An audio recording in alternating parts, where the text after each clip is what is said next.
what do you think is the most satisfying or exciting thing about your career so far?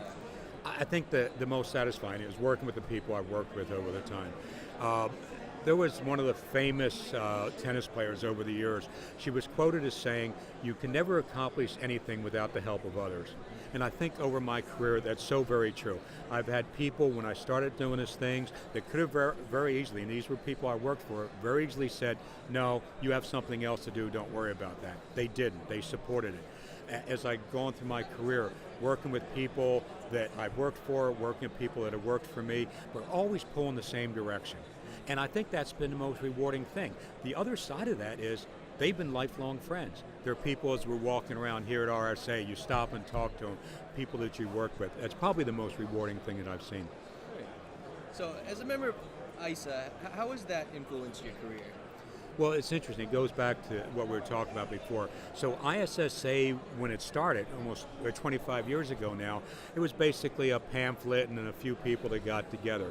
We've seen it now. We're tens of thousands of members.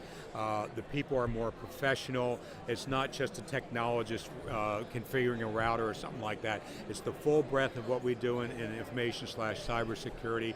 There's virtually no place in the country you just can't pick up the phone or send an email and says, "Hey, I'm in your city, can I meet with you, can I talk about the things you're doing?" So, I mean, that's really the heart and soul of ISSA. The other piece of it is the chapters themselves. When I was the president of ISSA on the board, we'd always look at what can we do things to make the experience better for the members, what are the things that we can do to add value to their life.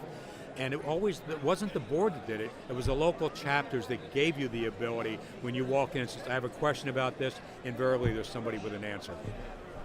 Now, last question for you is, where do you see information security headed in the next 5 or even 10 years? I think there'll be a piece of it that's pretty much like it is now, the technology piece, the configuring things, the establishing of the policies. But I think in the future we'll have more of a risk officer type thing as opposed to an information security piece.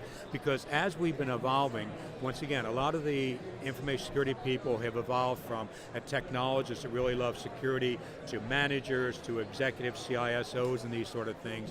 In the future, as we see the merging of these things, probably very likely you'll see sort of the risk officer type things and much more effort put on that to reduce the risk. Thank you so much for joining us today, Howard. I hope you enjoy the rest of the conference. Indeed, my pleasure. Thank you very much.